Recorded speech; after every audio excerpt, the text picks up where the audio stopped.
जय हो प्रेम की, जय हो इस निर्विचनीय प्रेम की।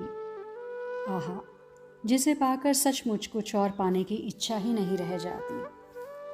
जिस प्रेम से सदा के लिए कामनाएं नष्ट हो जाती हैं, उस प्रेम की जय हो। जिस प्रेम से ये जगत पावन हो जाता है, ये पृथ्वी धन्य हो जाती है, उस प्रेम का वर्णन कौन कर सकता है। क्या ईश्वर है प्रेम? नहीं, ये कहना भी पूर्ण सत्य नहीं है। प्रेम ईश्वर का भी ईश्वर है। प्रेम ईश्वर को भी संयमित करता है। प्रेम ईश्वर को भी अपने इशारों पर नचाता है। जय हो प्रेम की।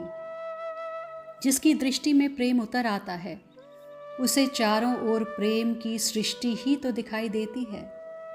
राग, द्वेष, अहंकार, इन सब को मिटाने में योगी एवं ज्ञानियों को कितने परिश्रम करने पड़ते हैं।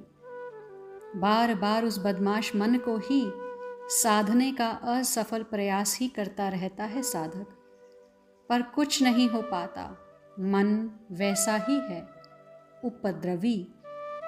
पर प्रेम के आते ही, प्रेम के जीवन में उतरते ही राग, द्वेष, ईर्ष्या, अहंकार सब ऐसे गायब हो जाते हैं जैसे बाज पक्षी को आकाश में देखते ही सामान्य पक्षी कहाँ चले जाते हैं पता ही नहीं। तो अपना सच में कल्याण चाहने वालों, क्यों नहीं प्रेम करते? क्यों इधर उधर भटकते रहते हो? क्यों प्रतिस्पर्धा और महत्वाकांक्षा की अग्नि में झुलसते रहते हो? क्यों कभी ज्ञान मार्ग तो कभी योग मार्ग के चक्कर लगाते रहते हो? प्रेम के मार्ग में क्यों नहीं आते? कितनी शीतलता है यहाँ, देखो इस प्रेम सरोवर को, कितना शीतल जल है इसका। क्यों नहीं इसमें गोता लगाते? प्रेम प्रेम प्रेम, निस्वार्थ प्रेम के प्रचारक, प्रेमा भक्ति के आचार्य, जिन्होंने शांडिल्य भक्ति सूत्र की रचना कर जगत का कितना उपकार किया है, ऐसे महर्षि शांडिल्य आज गदगद हैं। और गदगद क्यों ना हो?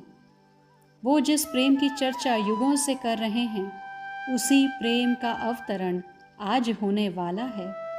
यानी प्रेम आकार लेगा। वज्रनाभ आंखें बंद करके बैठे हैं, भूमि बरसाने की है। प्रेम कथा श्री राधा चरित्र को सुनते हुए वज्रनाभ को रोमांच हो रहा है। उनके नेत्रों से अश्रु बहते जा रहे हैं। ये हैं श्रोता और कहने वाले वक्ता महर्षि शांडिल्य। ये तो थोड़ा ही बोलते हैं, फिर इनकी वाणी ही अवरुद्ध हो जाती है, आंखें चढ़ जाती हैं, श्वास तेज गति से चलने लगती है। रोमांच के कारण शरीर में सात्विक भाव का प्राकट्य शुरू हो जाता है। आह्लादनी का प्राकट्य होने को है अब। हे वज्रनाभ, इतना ही बोल पाए थे महर्षि, फिर प्रेम समाधि में स्थित। पर प्रेम की बातें मात्र सुनी नहीं जाती, उसे तो अनुभव किया जाता है। इस बात को वज्रनाभ समझ गए हैं, इसलिए तो वे भी बहे जा रहे हैं, डूब रहे हैं। डूबते तो महर्षि ज़्यादा हैं और कभी कभी चिल्ला भी उठते हैं। आगे श्री राधा चरित्र को सुनना है तो हे वज्रनाभ, मुझे बचाओ, मुझे निकालो इस अथाह प्रेम सागर से, नहीं तो हो सकता है मेरी हजारों वर्ष की समाधि लग जाए। हाँ, ये है ही ऐसा चरित्र, राधा चरित्र, प्रेम चरित्र। प्रेम का मूर्तिमान स्वरूप श्री राधा।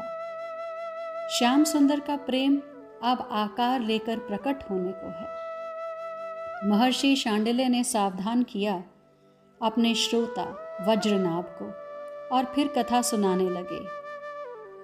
कीर्ति रानी, मैंने आज एक सपना देखा, बड़ा विचित्र सपना था। मेरा सपना सच होता है, इसलिए मैं उस सपने के बारे में विचार कर रहा हूँ और तुम्हें बता रहा हूँ। उस दिन वृषभान ने अपनी पत्नी कीर्ति को अपना सपना सुनाया। क्या सपना देखा आपने? कीर्ति रानी ने पूछा। मैं भास्कर हूँ, मैं सूर्य हूँ और मेरे सामने सब देव खड़े हैं।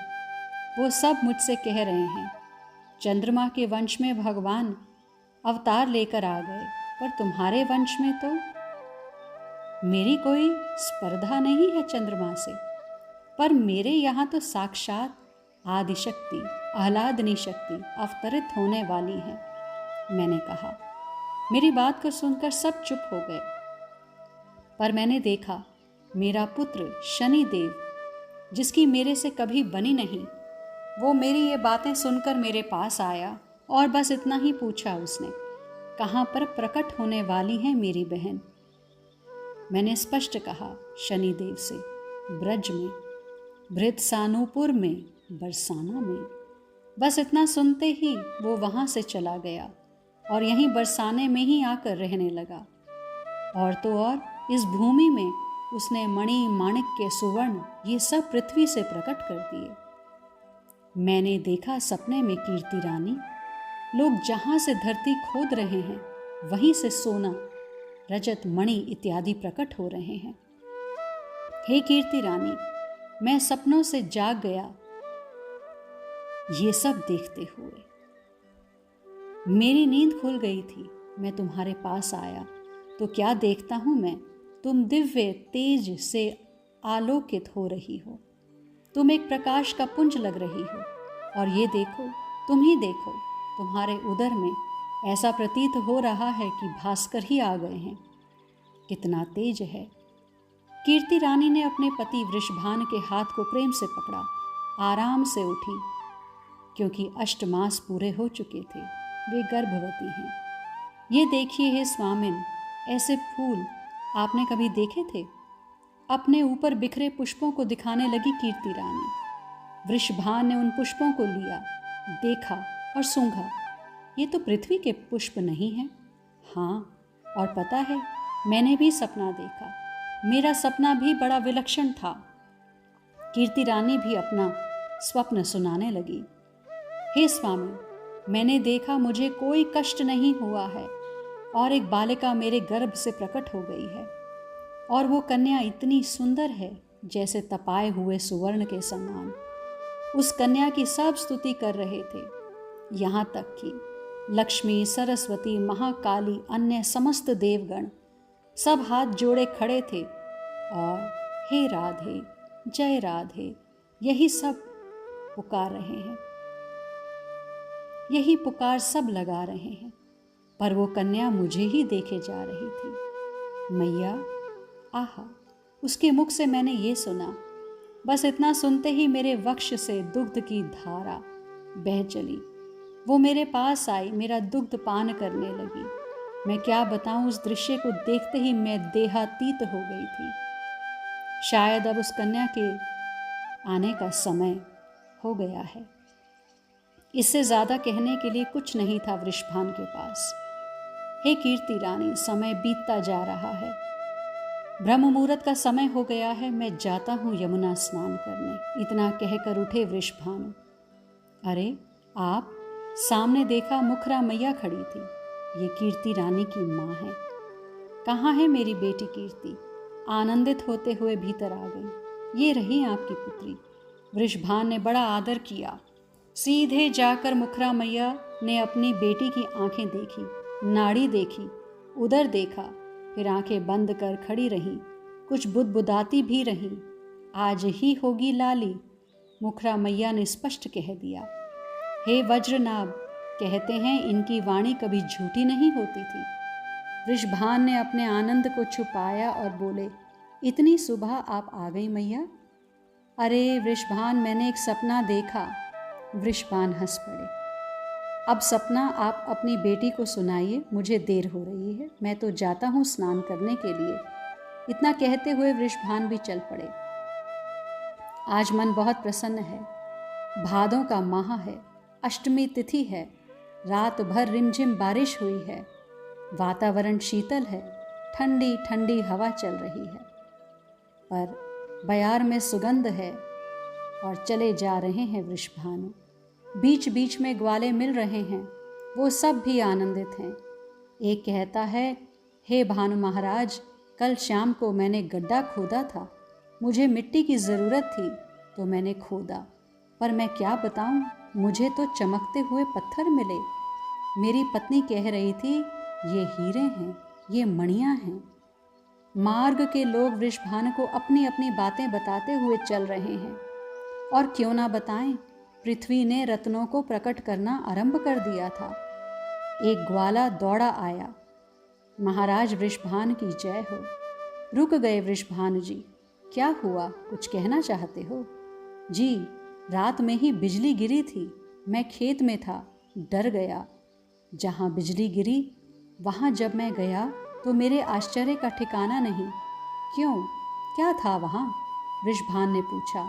एक काली मूर्ति गिरी है, पता नहीं क्या है, उस मूर्ति में से दिव्य तेज निकल रहा है। ग्वाला बोलता गया। कहाँ है, मुझे दिखाओ। वृषभानु उस ग्वाले के साथ गए। उन्हें जो लग रहा था वही था, सपना पूरा हुआ था। शनिदेव ही विग्रह में आ गए थे। ये तो हंसे वृषभानु, पर किसी को कुछ बताया नहीं। और ये मणि माणिक्य सब यही प्रकट कर रहे थे बरसाने में। कोकिलावन जो बरसाने के पास है, वहाँ विश्व प्रसिद्ध शनिदेव का मंदिर है। प्रणाम करके वृषभानु चल दिए अब स्नान को, पर आज विलंब हुआ जा रहा था। स्नान नित्य करते थे ब्रह्म मुहूर्त में, पर आज तो सूर्योदय भी होने वाला है। पर क्या करें, लोग मिल रहे हैं, बातें करते हैं, तो उनकी बातों का उत्तर देना ये कर्तव्य है गांव के मुखिया का। जैसे तैसे पहुँचे यमुना जी में। आहा, आज यमुना भी आनंदित है, कितनी स्वच्छ और निर्मल हो गई है। किनारों में कमल खिले हैं, उन कमलों में भौरों का गुंजार हो रहा है। स्नान करके बाहर आए वृषभानु और फिर नित्य की तरह ध्यान करने बैठ गए। आज मन शांत है, आज मन अत्यंत प्रसन्न है, आज मन आनंदोद्रेक के कारण झूम रहा है। ये क्या, यमुना के किनारे एक दिव्य कमल खिला है, बहुत बड़ा कमल है ये तो। उसके आसपास कई और कमल हैं, उन कमल के पराग उड़ रहे हैं, सुगंध फैल रही है वातावरण में। तभी उस मध्य कमल में बिजली सी चमकी, और देखते ही देखते एक सुंदर सी कन्या खिलखिलाती हुई उसमें प्रकट हुई। उस कन्या के प्रकट होते ही आकाश में देवों ने पुष्प बरसाने शुरू कर दिए। जय राधे, जय राधे, जय श्री राधे। सब देवियों ने एक स्वर में गाना शुरू कर दिया। अरे महाराज उठिए, उठिए, पता है मध्याह्न का समय हो गया है, आप अभी तक ध्यान में बैठे हैं। एक ग्वाले ने आकर बड़े संकोच पूर्वक उठा दिया वृषभानु को। उस आनंद से बाहर आना पड़ा वृषभानु को। उठे, चौंके, सूर्य नारायण को देखकर सच में मध्याह्न का समय हो गया था। इधर उधर देखा उस कमल को,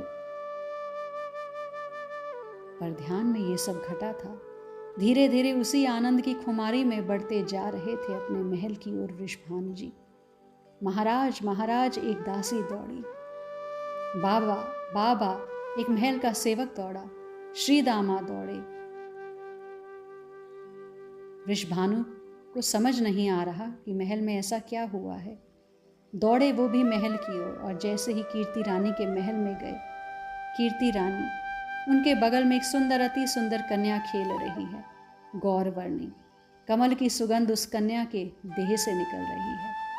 नेत्रों से अश्रु बह चले वृषभानु के, आनंद अश्रु। बाहर आए, भीड़ लग चुकी है लोगों की। समझ में नहीं आ रहा कि क्या करूं, क्या कहूं। मुखरा मैया दीपों की कई थाल अपने सिर में सजाकर आज नृत्य कर रही हैं। लोगों ने गाना, नृत्य करना शुरू कर दिया है। बधाई हो, बधाई हो, बधाई हो, देन बधाई चलो आली, भानु घर प्रकटी है लाली।